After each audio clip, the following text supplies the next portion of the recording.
بسم اللہ الرحمن الرحیم. Biology class 9 Punjab text book board Pindi board کے لیے اور دوسرے بورڈز کے لیے ہے یہ کتاب. ہمارا آج کا ٹاپک ہے 1.1.2 پہلے چیپٹر میں relationship of biology to other sciences, کہ بایولوجی کا دوسرے علوم کے ساتھ دوسری سائنسوں کے ساتھ کیا تعلق ہے. The interrelationship among different branches of science cannot be denied. Science کی مختلف شاخوں کے درمیان جو تعلق ہے اس کا انکار نہیں کیا جا سکتا. Biology includes information on various aspects of living things, but these information relates to the other branches of science as well.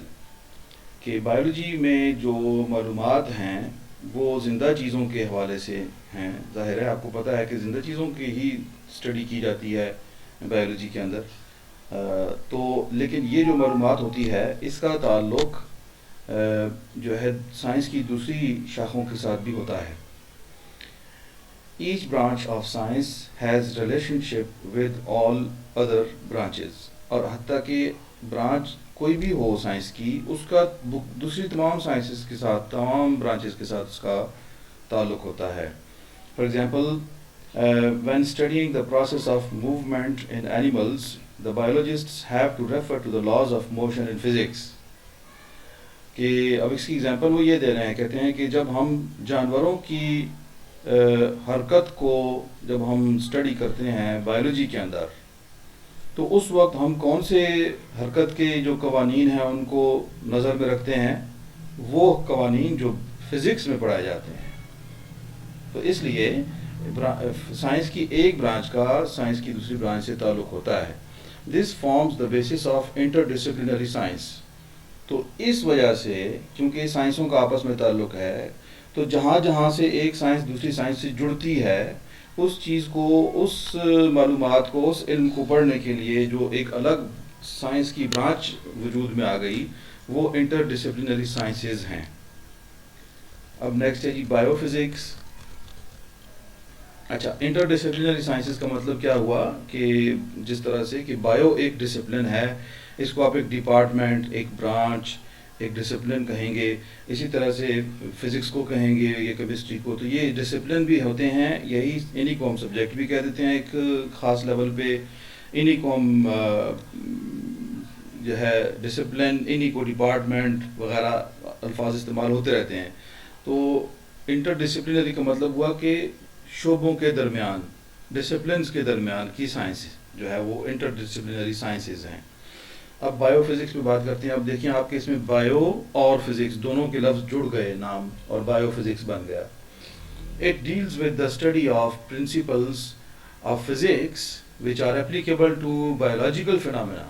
کہ جو بایولوجیکل حقیقتیں ہیں، جو حیاتیاتی حقیقتیں ہیں، جو عوامل ہیں حیاتیات سے تعلق رکھنے والے، بایولوجی سے تعلق رکھنے والے، ان کا ایسے عوامل جن کا تعلق فزکس کے ساتھ ہے، فزکس کے اصولوں کے تحت ان کو دیکھا جاتا ہے. تو ان ایسے مضامین، ایسی چیزیں، ایسے موضوعات کو پڑھنے کے لیے بایو فزکس ایک ڈپارٹمنٹ یا ایک برانچ، ایک ڈسپلن بن جاتا ہے. یہ for example there is a similarity between the working principles of liver in physics and limbs of animals in biology.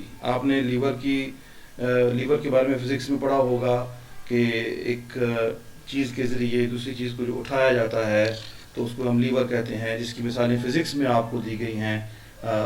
جو ہاتھ سے چلنے والی جو ریڑھی ہوتی ہے جس کے اوپر مزدور اینٹیں پتھر وغیرہ لاد کر لے جاتے ہیں، تو وہ ایک لیور ہے دراصل. کہ آپ نے ایک ویل کو استعمال کیا، ادھر سے اس طرف سے ہاتھ سے اٹھا لیا اس کو، پوری ریڑھی کو، اور آپ دھکیل کے لے کے جا رہے ہیں، تو آپ نے زیادہ وزن کو آرام سے اٹھا لیا. لیور یہ کام کرتا ہے.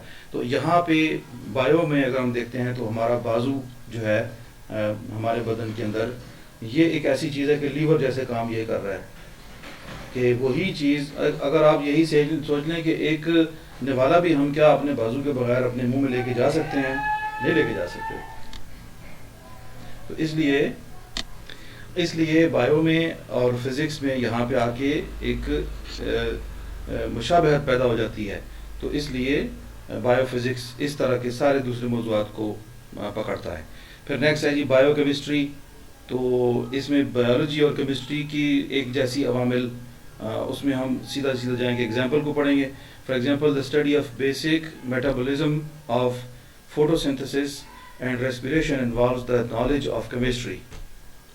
اب یہ میٹابولزم کیا ہے؟ بیسک میٹابولزم جو ہے ایک ایسے جسم کے اندر ہونے والے عمل کو کہتے ہیں کہ جس میں توانائی پیدا ہوتی ہے. سیل ٹوٹتے ہیں، توانائی پیدا ہوتی ہے. ٹھیک ہوا؟ تو توانائی کیا چیز ہے؟ ہیٹ. اس سے پہلے ہم کیمسٹری کے اندر یہ بات جان چکے ہیں کہ کچھ کیمیائی عمل ایسے ہوتے ہیں، کیمیکل پروسیسز یا کیمیکل ریئیکشنز ایسے ہوتے ہیں کہ جن میں ہیٹ پیدا ہوتی ہے. کچھ ایسے ہوتے ہیں کہ جو ہیٹ کو ایبزارب کرتے ہیں، جن کو چاہیے ہوتی ہے ہیٹ، تب وہ ہوتے ہیں. اس سے پہلے ہم کیمسٹری میں یہ جان چکے ہیں کہ آئونائزیشن انرجی کیا چیز ہے. یہ وہ انرجی ہے جو ہم ایک مول کسی بھی ایلیمنٹ کے ایک مول آف ایٹمز کو دیتے ہیں تو الیکٹران خارج ہوتے ہیں وہاں سے. تو یہ ہیٹ لینے والا کیمیکل ریئیکشن ہوا. اور اس کے علاوہ ہم نے الیکٹران ایفینٹی پڑھی ہے، یعنی الیکٹران کو اپنی طرف کشش کرنے کی طاقت یا قوت کو پڑھا ہے. اور وہ کیا ہے کہ جب الیکٹران داخل ہوتا ہے کسی ایلیمنٹ میں، اس کے ایٹم میں، تو ایک مول آف ایٹمز میں جتنے الیکٹران جو داخل ہوئی تو ہیٹ نکلی. جو ہیٹ نکلی ہے وہ اس کی الیکٹران ایفینٹی ہے. اور پیریوڈک ٹیبل میں بائیں طرف جو ہیں وہ ایلیمنٹ ہیں جو کہ الیکٹران چھوڑتے ہیں اور ہیٹ ان کو درکار ہوتی ہے چھوڑنے کے لیے. الیکٹران ایفینٹی اس کے مقابلے میں ہے. پھر آئونائزیشن انرجی تو وہ ہوئی کہ جو ایک مول آف ایٹمز کو چاہیے الیکٹران کو ریلیز کرنے کے لیے. تو ہر ایٹم اس ایلیمنٹ کا چاہے ایک الیکٹران چھوڑ رہا ہے، کوئی 2 چھوڑ رہا ہے، کوئی 3 چھوڑ رہا ہے، تو وہ ایک مول ایٹموں کو جتنی توانائی ملی وہ اس کی آئونائزیشن انرجی ہے، سوڈیم کی کہو یا جس بھی ایلیمنٹ کی. اور اس کے مقابلے میں دوسری طرف جو الیکٹران کو لینے والے ایلیمنٹ ہیں، جب وہ لیتے ہیں تو ایک مول ایٹموں کا جب الیکٹران لیتا ہے، چاہے کوئی ایلیمنٹ ایک لینے والا ایلیمنٹ ہے، چاہے کوئی 2 الیکٹران لینے والا ایلیمنٹ ہے، جیسے بھی، تو وہ ہوئی اس کی الیکٹران ایفینٹی. تو ایک یہ انرجی ہے جو 2 طرح سے ہمیں نظر ہے، ہیٹ کا نکلنا، داخل ہونا. مختصر کرتے ہیں بات کو کہ یہ بیسک میٹابولزم کی بات انہوں نے کی، ہیٹ کی نکلنا اس میں جو ہے نا پیدا اصل میں ہوتا ہے. جب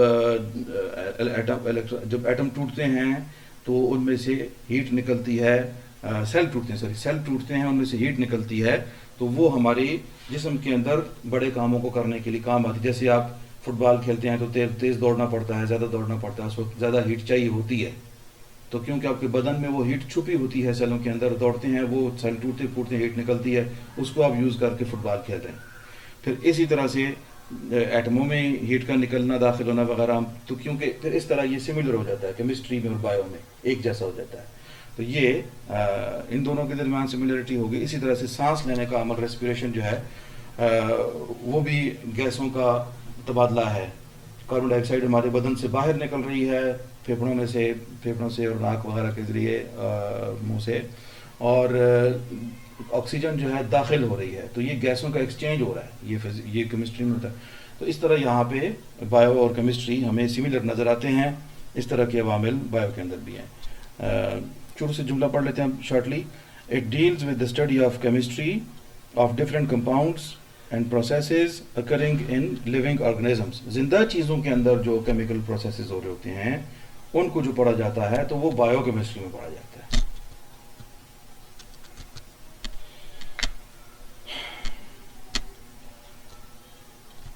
بایو میتھمیٹکس، بایومیٹری.